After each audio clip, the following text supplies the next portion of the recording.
Shalom, selamat pagi saudara-saudara, baik yang ada di tempat ini, shalom juga buat saudara yang mengikuti streaming. Tadi kita mengawali pujian dalam praise and worship ini sebenarnya tidak jauh dari apa yang saya ingin sharekan pagi ini.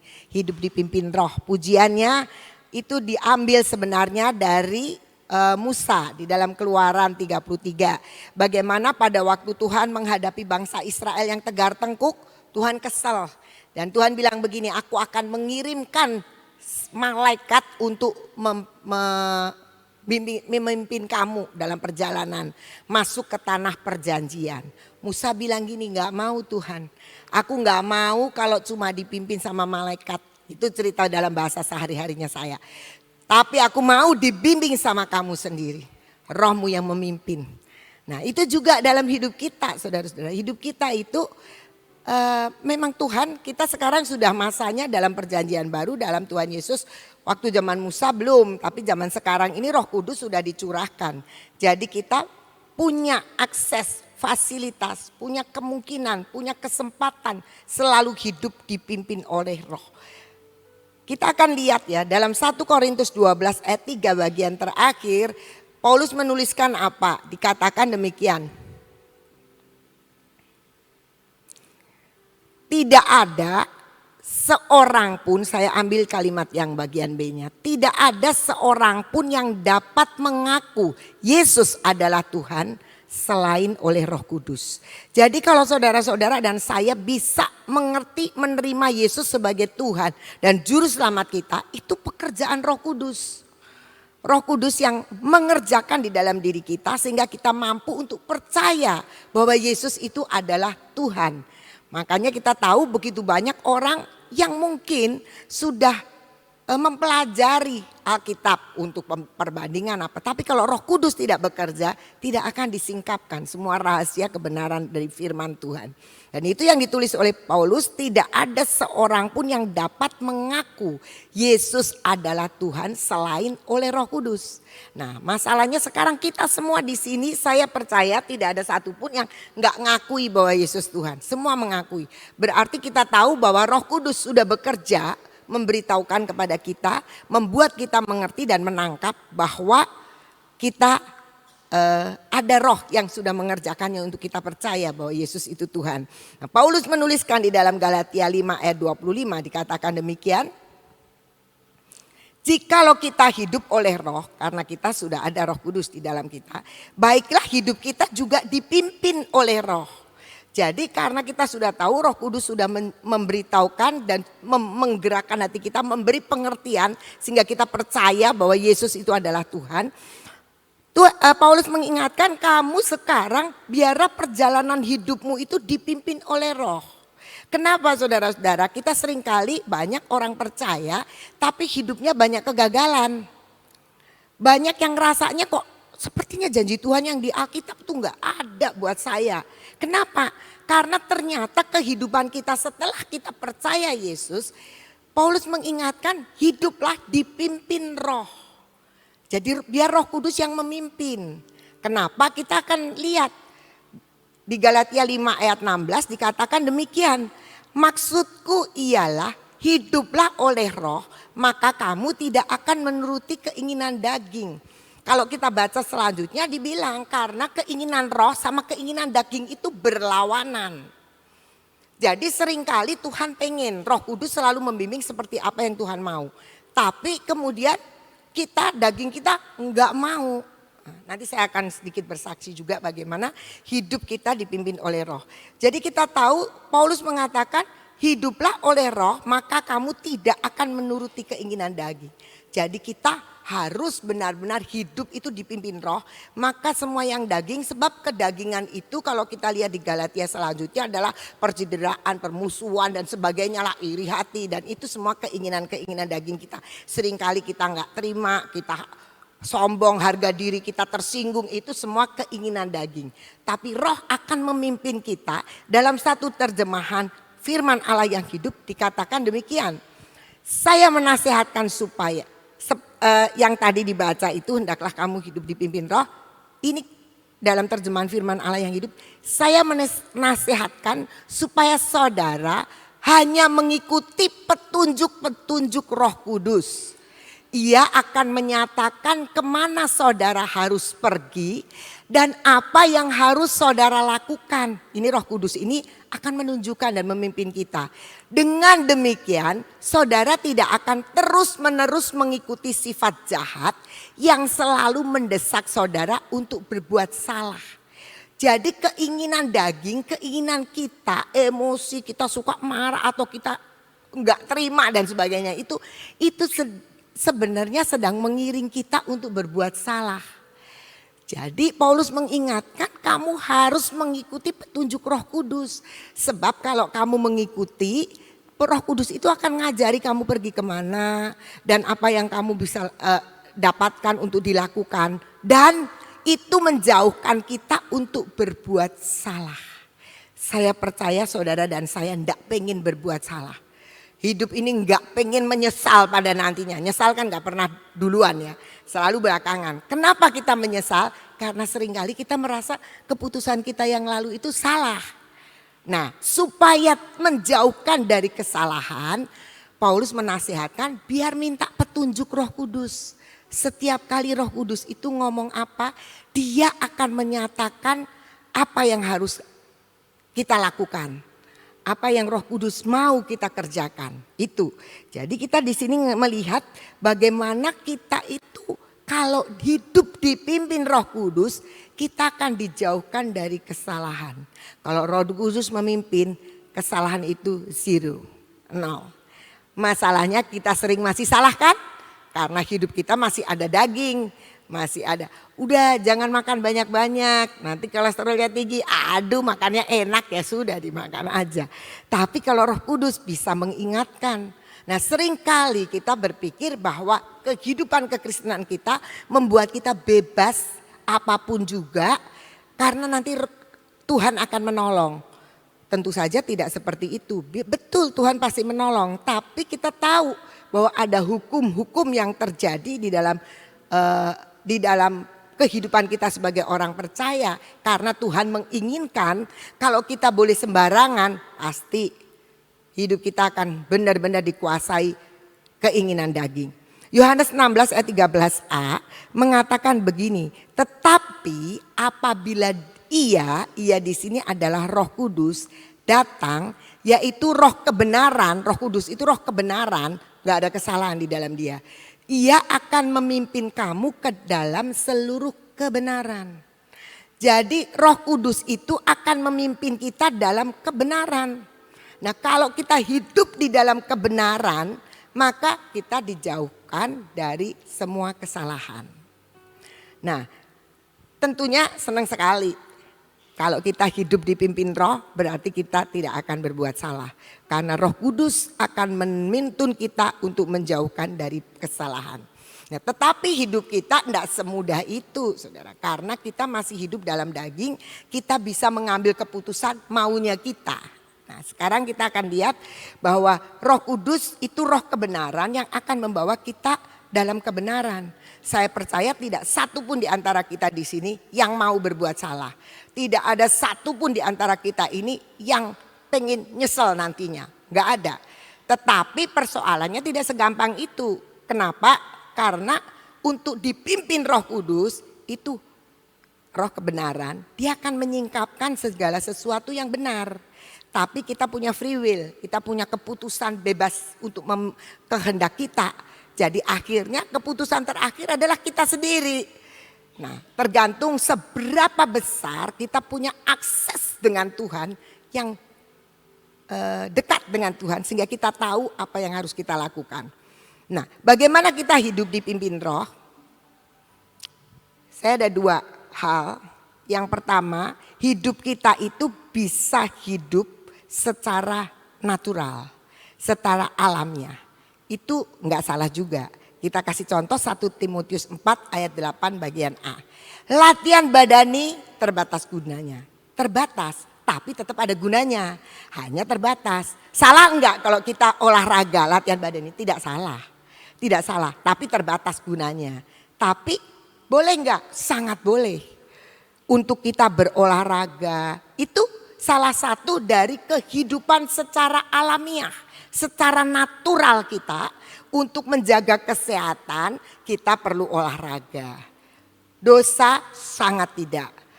Tuhan itu tahu bagaimana tubuh kita harus juga dilatih. Alkitab bilang latihan badani terbatas gunanya, tapi tetap ada gunanya. Jadi kamu boleh lakukan itu. Itu secara natural. Coba kita lihat ya, bagaimana secara natural Alkitab juga ada. Amsal 17 ayat 22 dikatakan begini. Hati yang gembira adalah obat yang manjur. Tetapi semangat yang patah mengeringkan tulang.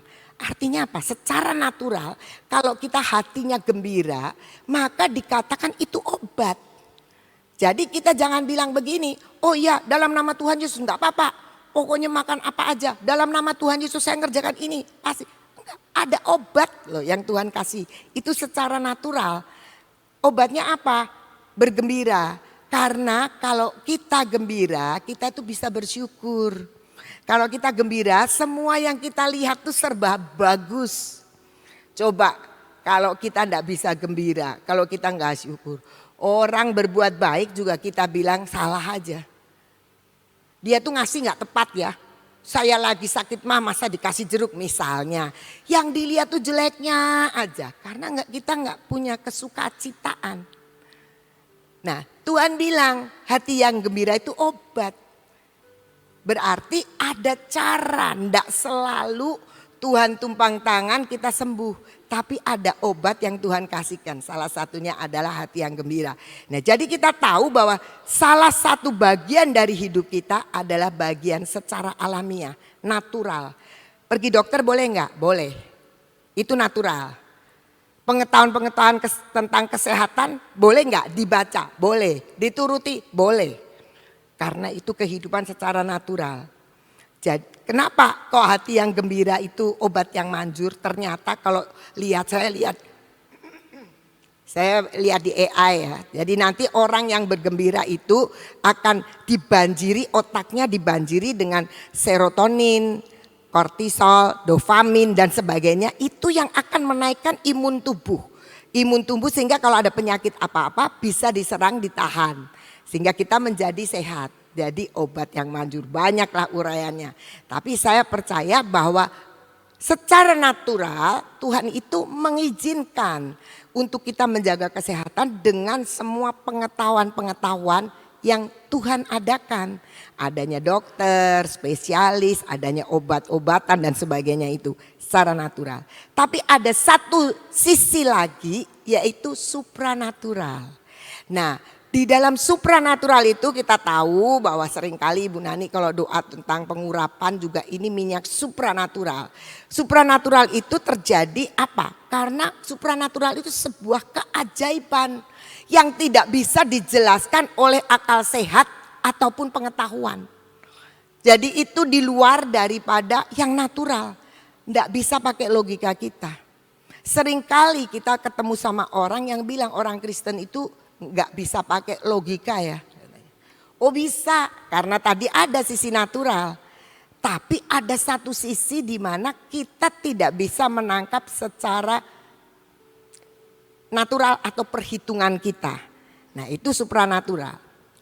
Tadi dikatakan kembali ke 1 Timotius 4 ayat 8. Tadi bilang latihan badani terbatas gunanya. Tapi sisi supranaturalnya adalah ibadah itu berguna dalam segala hal. Karena mengandung janji. Jadi artinya kita bisa hidup olahraga, sehat, bikin sehat. Tapi ada ibadah yang bergunanya dalam segala hal. Lebih daripada sekedar latihan badani. Kenapa? Karena dalam ibadah itu sebenarnya apa sih? Itu sebuah kesempatan kita punya akses kepada Tuhan pemilik kehidupan. Nah dia itu dikatakan dalam ibadah mengandung janji. Kita tahu bahwa kita belajar firman hari ini, kita belajar mengenal Tuhan itu lewat ibadah.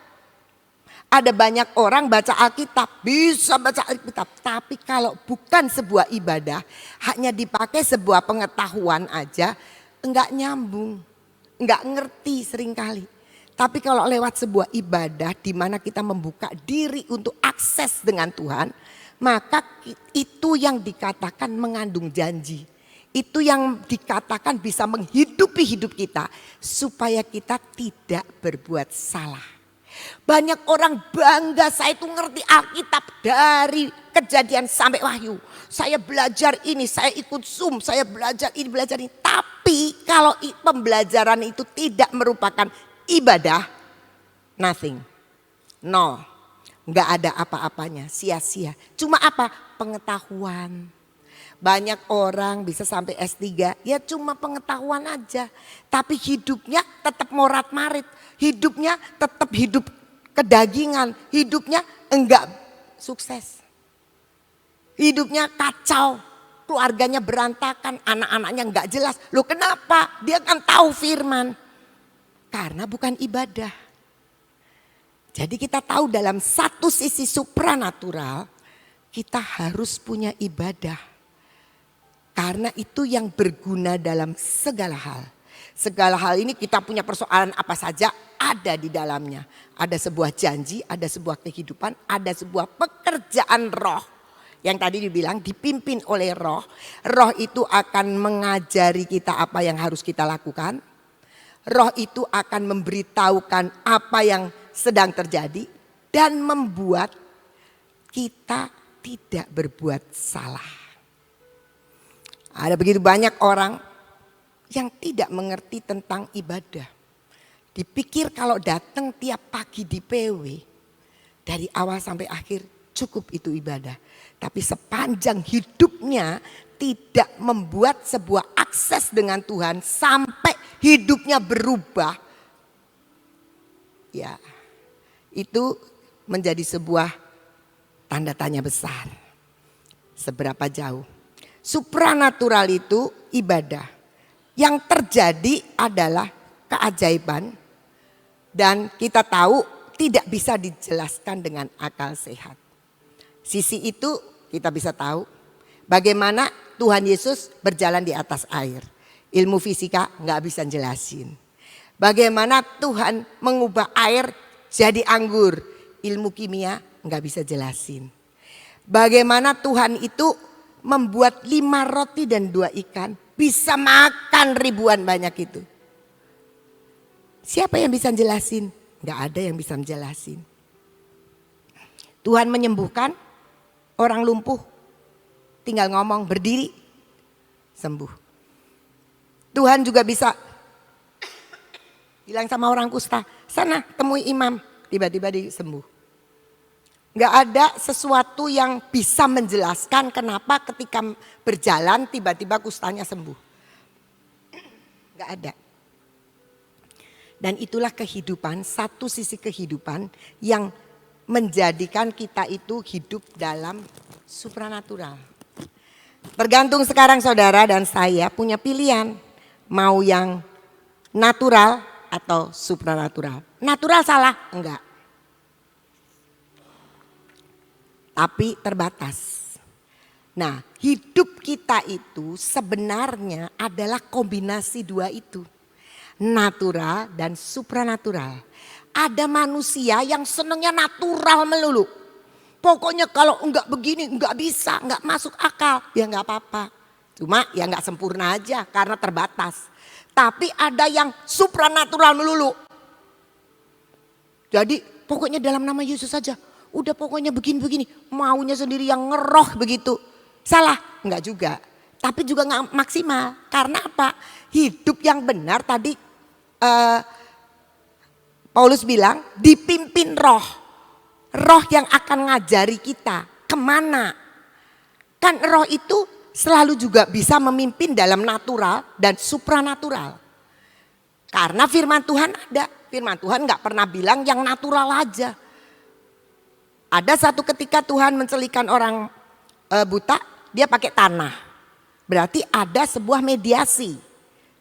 Tuhan bisa enggak pakai supranatural? Sembuh kamu ngelihat, bisa. Tapi kenapa Tuhan pakai tanah? Pasti kan ada sebabnya. Jadi artinya mediasi boleh. Orang Kristen boleh enggak minum obat? Boleh. Boleh minum vitamin enggak? Boleh. Natural itu. Karena vitamin mengandung ini. Oh iya kita boleh. Oh kalau kita minum kalsium, tadi malam cerita kalsium yang jelly aja katanya tapi yang ada D3-nya dan sebagainya. Itu kan pengetahuan manusia. Boleh, boleh. Karena memang hidup kekristenan kita adalah dua sisi, natural dan supranatural. Tetapi dalam menentukan itu harus karena pimpinan Roh Kudus. Nah, saya ingin sedikit menyaksikan. Hari Sabtu yang lalu, mami saya jatuh. Usia mami saya 93 tahun. Dan mami saya itu paling sering ngomong gini, orang tua enggak boleh jatuh. Kalau ngomong begitu ya, jangan sampai orang tua itu jatuh. Mami saya sendiri ngomong begitu. Tapi mami saya jatuh, kepleset mungkin mami saya tidak sadar jatuhnya. Di tempat yang ada basahnya tidak. Mami saya punya toilet di dalam kamar mandi, di ruang kamarnya kering. Kecuali yang ditutupin untuk mandi itu kasih kaca. Keluar di tempat mami saya semua kering. Tapi nggak tahu bagaimana tiba-tiba mami saya jatuh. Kalau jatuhnya mami saya katanya lupa. Mami saya bilang nyalahin sendalnya. Ini loh sendal ini. Mami mau buang aja nih sendal. Katanya depannya lemes, kata mami saya. Saya ada di Cirebon, dia ada di Jakarta. Adik saya bawa, singkat cerita dibawa ambulan ke satu rumah sakit yang tidak jauh dari situ. Karena itu rumah sakit yang sudah cukup lengkap, cukup besar dan mami saya biasa kontrol dokter rutin ya di rumah sakit itu. Dibawalah ambulan ke situ. Saya dan adik saya yang di Batam, dia kan gak lihat. Mau hidup membawa mami saya dalam supranatural. Karena udah 93. Jadi kami ini sepakat berdoa. Berdoa tidak terjadi apa-apa. Mami tetap enggak apa-apa. Mami saya sedikit kesakitan. Tapi dalam arti tidak sakit terus. Jadi dalam posisi tertentu mami saya tidak merasa sakit. Saya ini berdoa terus. Adik saya dan istrinya mengantar ke rumah sakit. Kami berdoa di ronsen dan ternyata patah. Waduh, tetap saya mau supranatural saudara. Saya berdoa sepakat, saya bilang gini, kalau Tuhannya Bapak Yohanes Sunardi bisa menciptakan, mengganti semua sel yang rusak, Tuhan yang sama itu Tuhannya saya Tuhan. Engkau sama, engkau bisa ganti bonggolnya mami saya. Engkau bisa buat yang retak patah tidak jadi retak patah. Kan bisa supranatural ya kan. Wah kita tuh doa udah begitu jauh ya. Saya mau ngelapor sama Ibu Nani lagi pelayanan di Semarang. Belum itu Sabtu malam. Ya saya tidak mau cerita begitu. Jadi saya sama adik saya di Batam ini karena kita tidak lihat ya. Jadi kita doa terus begitu. Tiba-tiba adik saya yang di Jakarta telepon. Dia bilang gini, Ci, ini akan dioperasi Senin pagi. Mami akan dioperasi Senin pagi, jam 8. Aku harus tanda tangan. Bagaimana kita sepakat enggak? Saya bilang enggak kira-kira. Udah diperiksa apa mami itu? Di ronsen udah periksa lab. Belum. Lah kok dokter sudah bilang begitu? Dokternya ada, ini dokter jaga tapi udah diputuskan dengan operasi sekian ratus juta, ini. Saya yang mau supranatural udah pasti nolak kan saudara-saudara. Kenapa? Saya berpikir mami saya udah 93 tahun. Otak saya jalan. Ini 93 tahun harus melalui sebuah bius. Dan saya itu sedikit trauma, sekian bulan yang lalu kakak saya dibawa pulang. Itu juga dengan sebuah operasi dengan bius, tapi itu memang beberapa kali sih operasinya. Sampai yang terakhir kakak saya tidak bangun. Dan terus sampai dibawa pulang. Jadi saya bilang bius itu aduh menakutkan sekali. Kita tidak mau, saya sama adik saya di Batam. Jangan. Oke, saya tidak akan tanda tangan kata adik saya. Oke ya, gini aja. Kita sepakat untuk bicara bahwa besok baru kita ngasih keputusan untuk tanda tangan. Adik saya bilang gitu karena saya belum bicara sepakat dengan keluarga. Saudara tahu Rumah sakitnya bilang, kalau tidak tanda tangan malam ini silahkan dibawa pulang, tidak boleh rawat inap. Sadis amat ya. Waduh, adik saya karena saya tetap tidak mau dan pikirannya mau supranatural. Jadi terus salah satu pemikiran saya adalah ini mau ngoperasi 93 tahun kok enggak lihat orangnya dulu. Enggak dicek lab dulu keadaannya gimana. Karena ada memang mami saya rutin di situ. Tapi itu ternyata 3 bulan yang lalu cek darahnya. Kan kondisi bisa berubah. Jadi saya agak kesel juga sih. Jadi saya akhirnya ya udah dibawa pulang. Jadi dibawa pulanglah ke rumah adik saya. Pakai ambulans lagi. Dan waktu saya telepon mami saya memang ngobrol bisa gitu, oke. Cuma karena waktu di rumah sakit sudah dibeli anti sakit jadi mami saya sudah lebih enak. Kemudian saya berdoa, Tuhan saya tetap mau menggempur surga dengan supranatural. Karena bagi saya bilang Tuhan itu sanggup lakukan. Mujizat yang paling aja tuh Tuhan bisa lakukan. Nah, kami terus berdoa. Tiba-tiba adik saya teringat adik ipar dia. Jadi adiknya istri itu legalnya satu rumah sakit yang besar di Jakarta. Dia telepon dan memang besannya mami saya ini jadi itu sekian 1 tahun yang lalu punya seperti mami saya persis. Jadi tanya, oke, gitu. Saya akan telepon ke dokter yang sama, saya akan konsultasi. Dan ternyata malam itu juga dia bisa kontak dokternya dan dokternya bilang begini. Hari Senin dibawa ke rumah sakit, saya akan cek semua darah dan kondisinya dan baru saya bisa memutuskan. Masuk akal ya, masuk akal, mau lihat dulu dong, tapi nunggu Senin. Akhirnya Senin.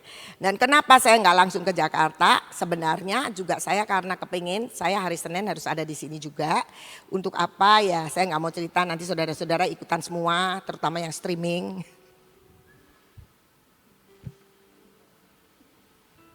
Jadi saya coba hari Senin saya akan tetap di sini. Nah kemudian saya tahu mami saya hari Senin dibawa ke rumah sakit itu.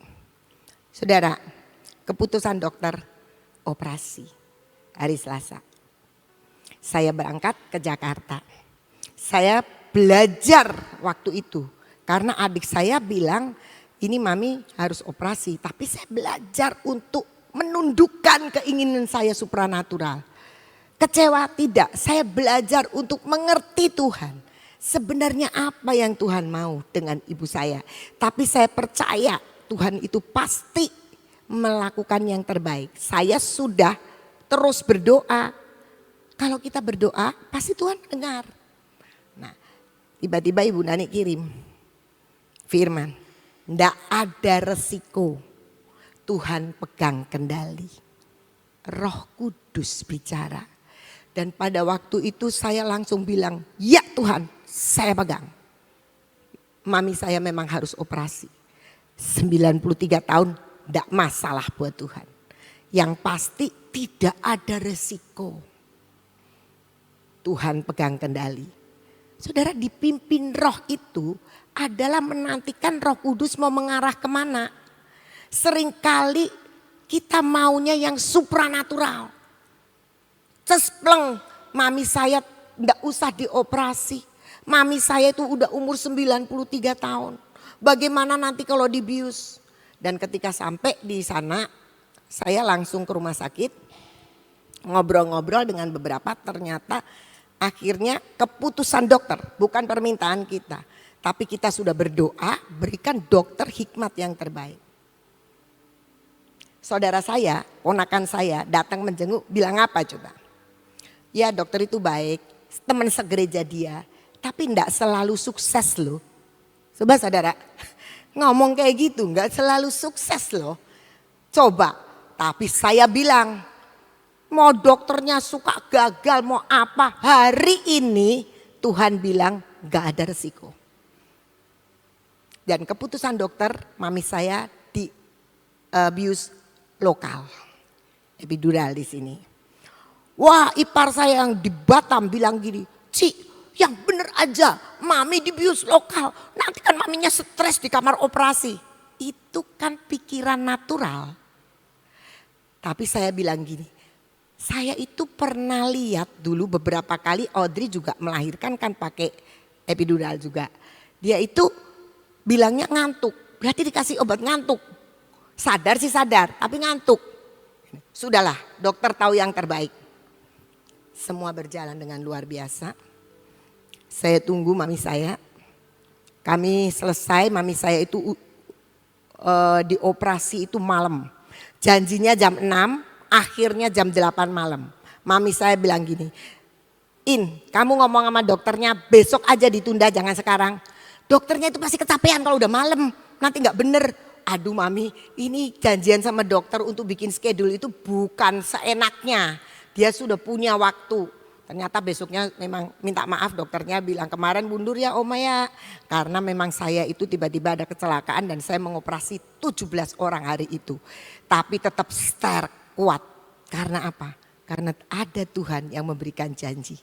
Dan hari ini mami saya sudah jalan walaupun masih pakai walker.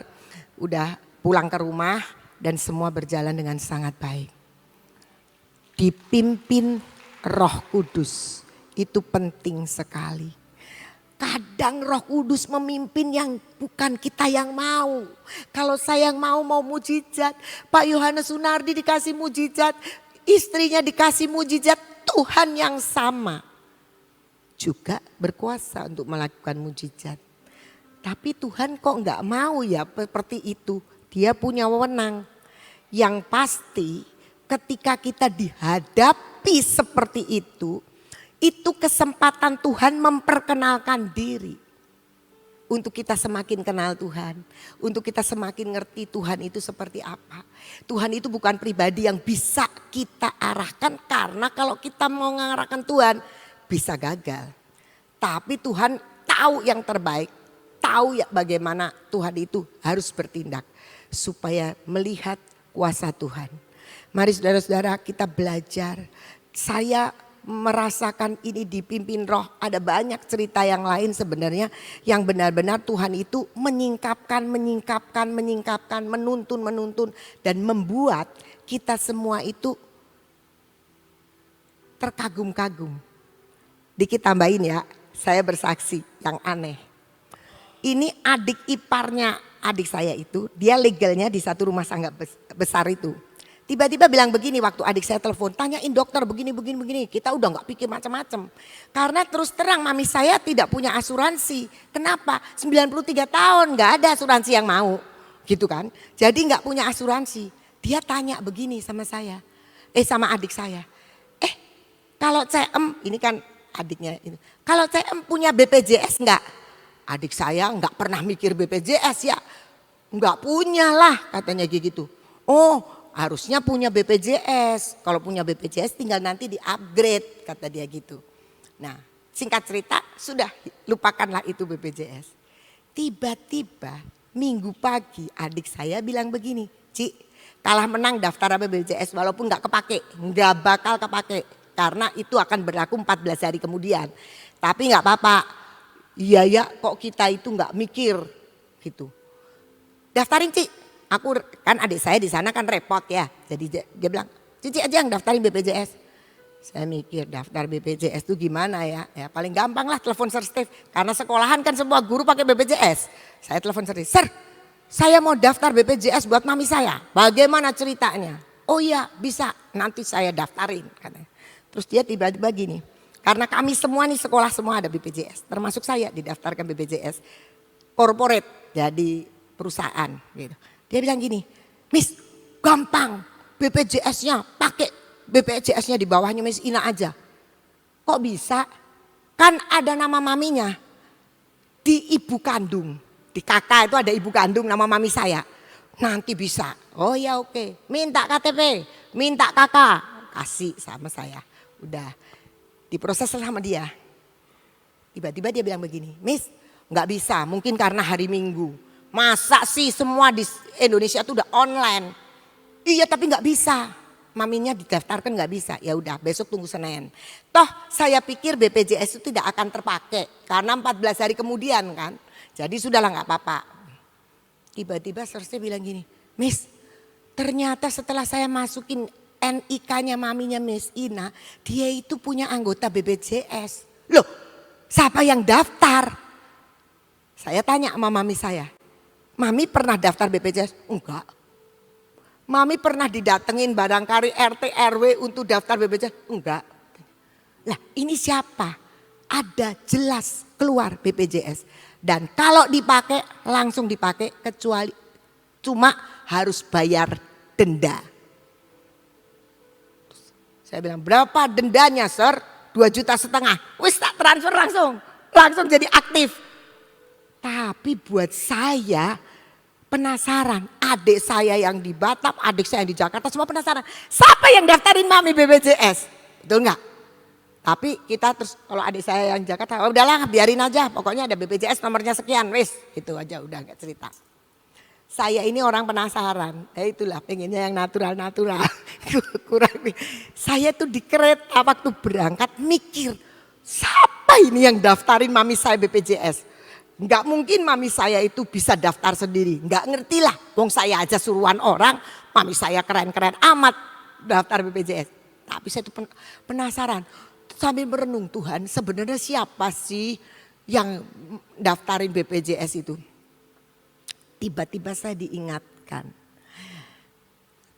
Ponakan saya dari Kanada pindah ke Jakarta, kerja di Jakarta. Dan satu hari ketika dia mau menikah, dia akhirnya pindah ke Jogja. Sempat mami saya tuh cerita gini, ini si Vito lagi mau ngeluarin namanya dari kakaknya mami. Jadi saya pikir, wah satu-satunya yang kelihatannya mendaftarkan itu Vito. Kalau Tessa pernah juga, dia pulang dari Kanada, dia tinggal di mami saya, tapi saya tahunya dia tidak masuk kakak.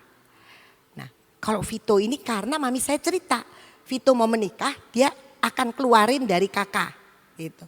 Jadi saya WA ke Vito. Fit pernah daftarin oma BPJS. Vitonya ketakutan, dia langsung balas ke saya telepon. Tante aku bukan bermaksud untuk menghina. Daftar BPJS kok menghina ya. Aku tidak bermaksud menghina tapi gini nih ada ceritanya. Enggak toh, aku malah bersyukur. Enggak ceritanya gini, saya di Kanada ada semacam BPJS. Jadi saya pikir itu sangat menolong orang Kanada. Waktu saya balik ke Indonesia, saya dengar ada BPJS. Berarti kan menolong. Jadi saya daftar. Tapi kalau daftar harus satu kakak didaftar semua. Termasuk oma.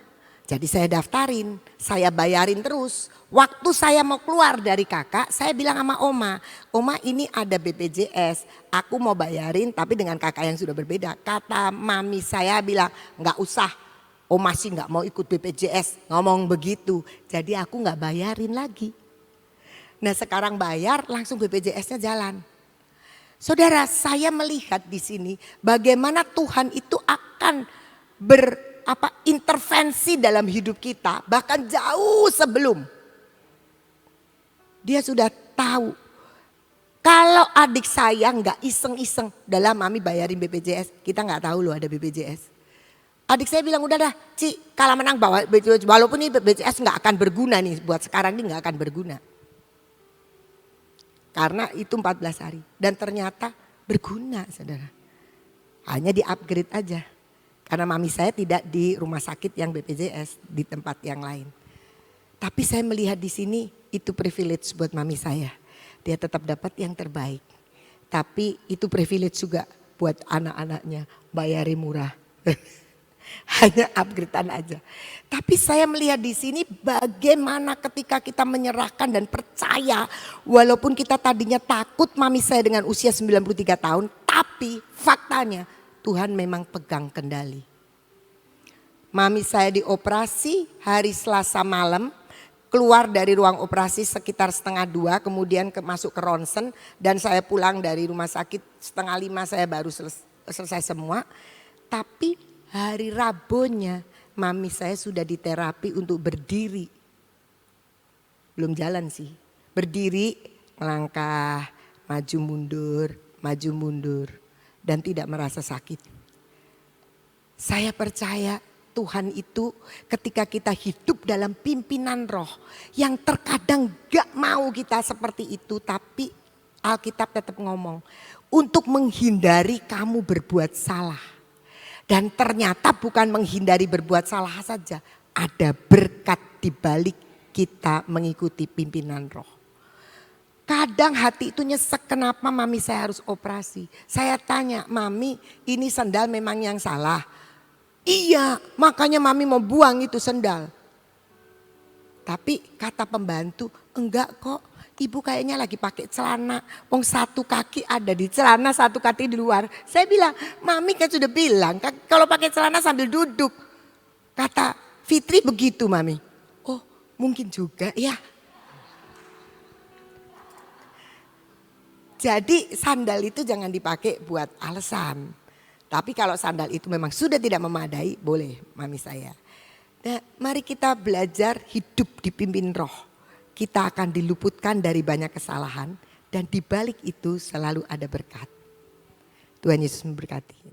Saudara, hidup dipimpin roh itu enak enggak? Enak, sangat enak. Tapi pertanyaannya, gampang apa susah? Ya. Orang hidup dipimpin oleh roh itu sangat luar biasa. Ya. Dipagari sampai kita bisa mencari dan berjalan dalam suatu jalan yang safe lah ya. Tapi tidak mudah. Disebabkan karena apa? Kita masih punya daging. Kita masih punya kepengenan. Dan hidup di dalam roh sering bertentangan dengan kepengenan kita. Hidup di dalam roh selalu tidak pas dengan dagingnya kita. Nah itulah sebabnya kalau kita mau hidup di dalam roh harus mematikan kehendak daging. Dan mematikan kehendak daging itu tidak mudah.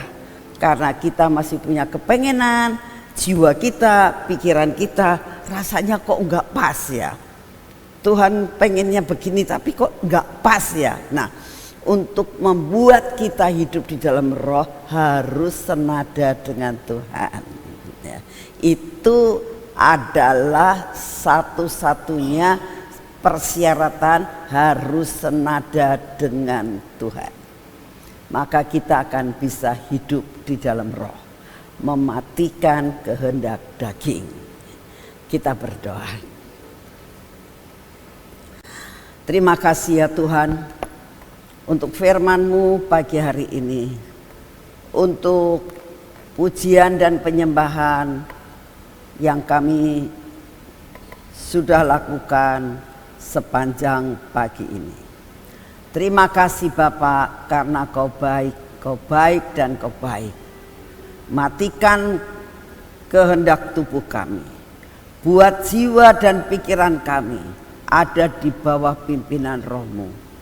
Sehingga kami boleh menundukkan diri dengan segala apa yang Engkau mau. Terima kasih untuk pagi hari ini.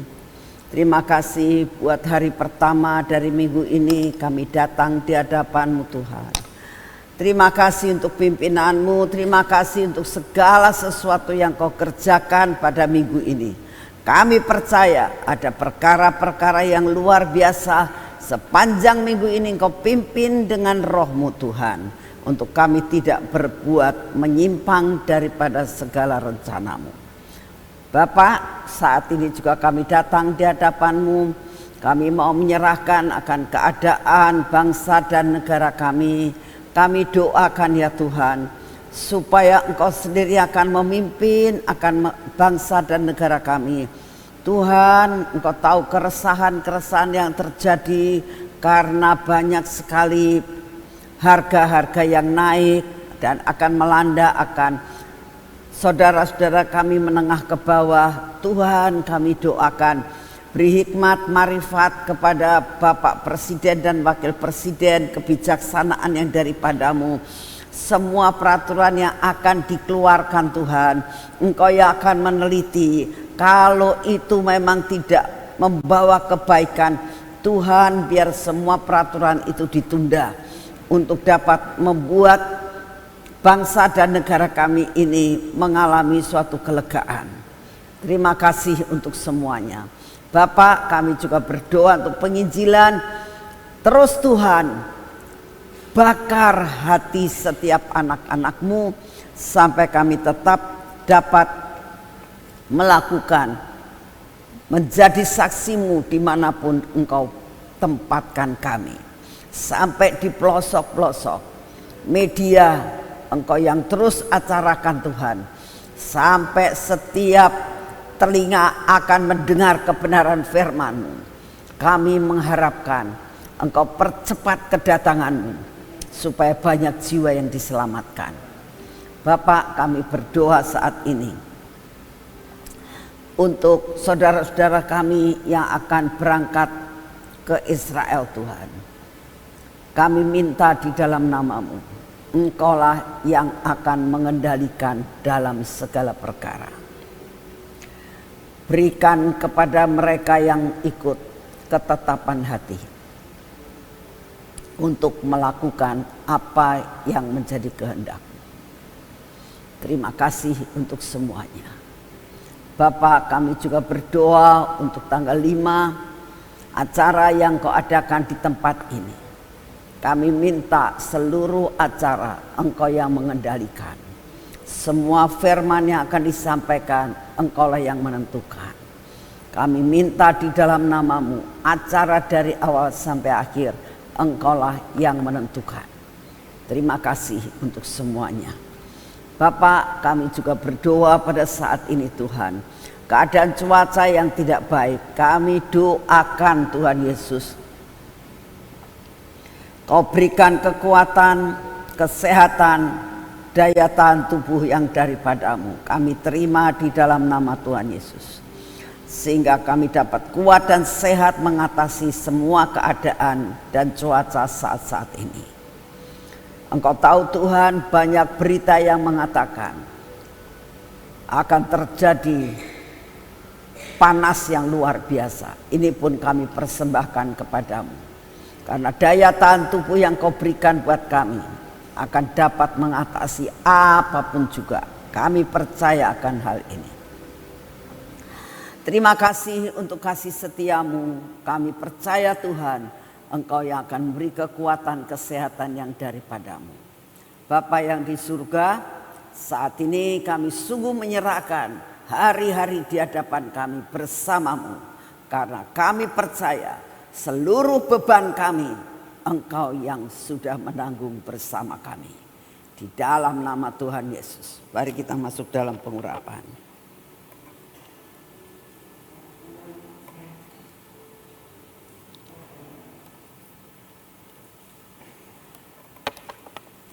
Dalam nama Tuhan Yesus. Kami tahu Tuhan ini minyak supranatural. Di luar nalar kami.